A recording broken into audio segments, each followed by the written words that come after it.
Salutations everyone, this is Razor bringing you guys another Overwatch video where today we're talking about the Team Deathmatch and Deathmatch game modes that have been added to the live servers of the game.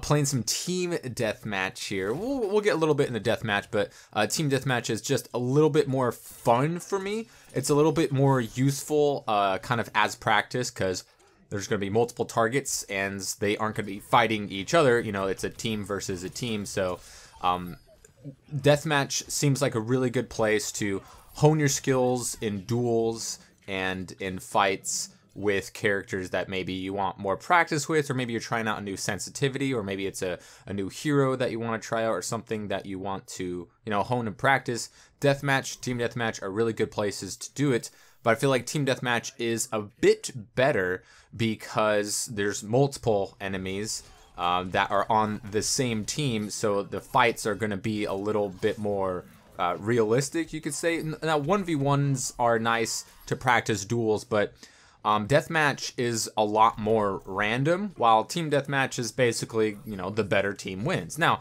usually in Deathmatch, the better player will win as well. That obviously is going to happen a fair shake of the time, but still, I just find it's a little bit more consistent and more fun in Team Deathmatch. So as we know, we have Chateau Gaillard and a bunch of modified versions of previously available maps, and it's pretty fun. The respawn time doesn't take too long.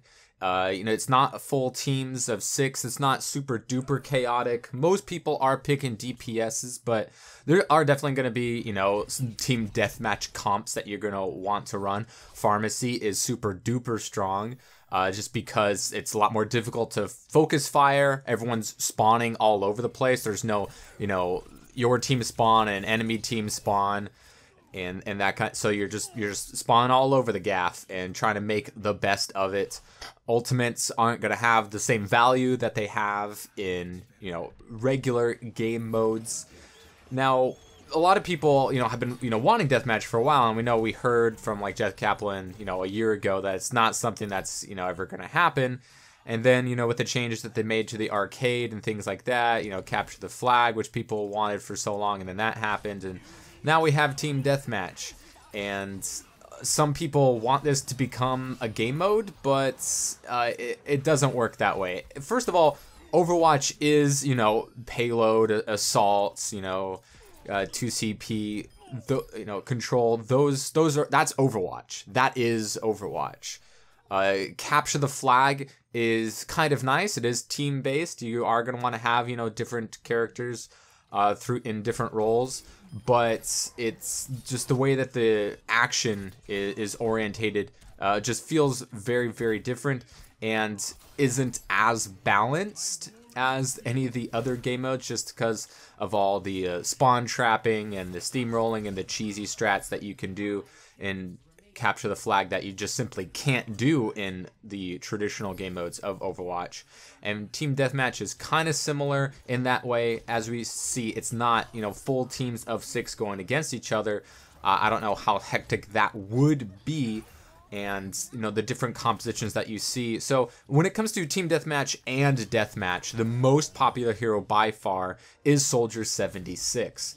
He has a very large magazine, so he's got really good sustained fire. He has the burst damage with his rockets, and he has healing and mobility. So, Soldier has everything that you would want in this game mode. And you see a lot of him in both Deathmatch and Team Deathmatch. As you see me clean up play of the game right here with a Genji that I wanted to pick up and try a little bit more in the last season, but DPSs are not characters I'm allowed to play in this game because the teammates always go quad and pentuple DPS. But that's another subject for another video.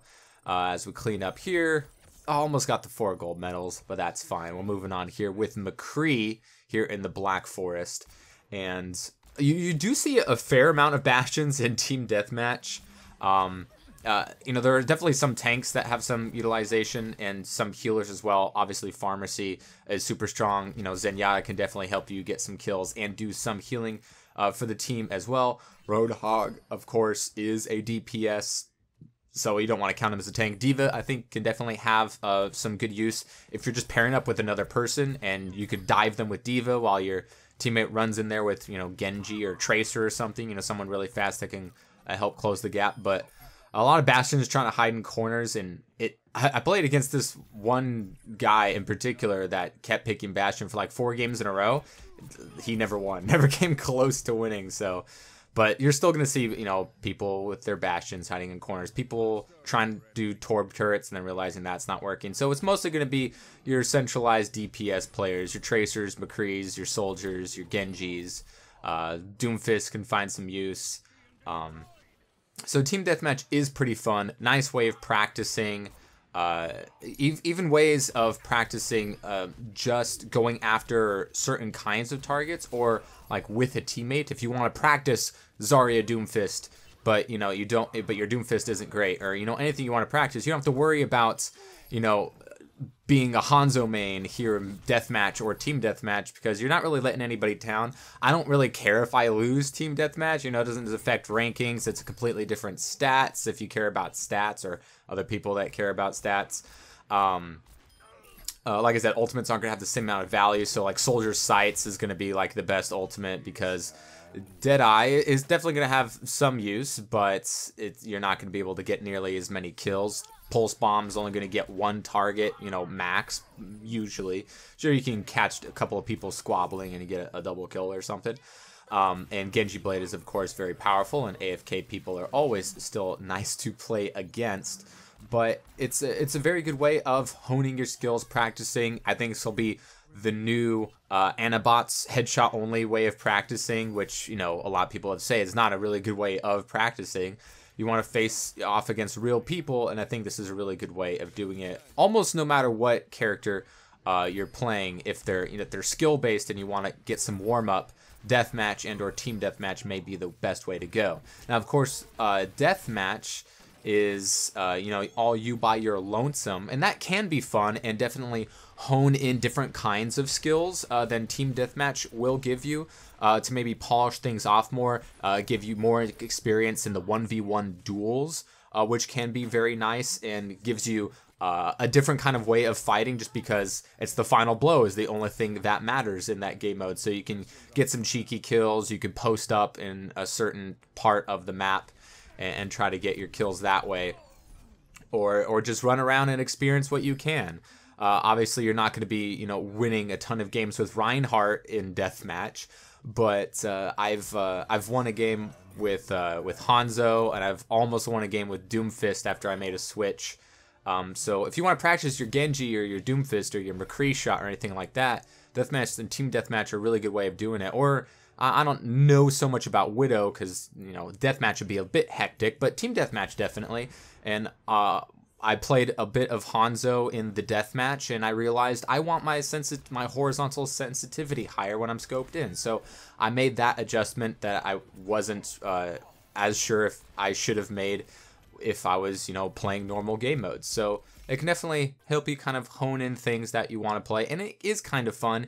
It doesn't belong in the rotation, because it is 4v4 and it works the way that it is. If it was a full map and it was 6v6, it just wouldn't work as well. The Blizzard team over at Overwatch, they know what they're doing, and these game modes are fun. Hopefully the best thing that these 2 game modes can do is take all those solo DPS mains out of comp and put them here, because it's easier to get kills in deathmatch and team deathmatch. It's much more action orientated. They don't have to worry about Rhines and Divas and Zarya bubbles and things like that. So hopefully all of those Genji mains and those Junkrat mains and those Reaper mains that are just terrible and ruining our comp games can live in deathmatch and leave us alone while we're playing real game modes that's a lot more balanced and fun and better for Overwatch. But this is a nice thing of change of pace as well, and really easy arcade wins.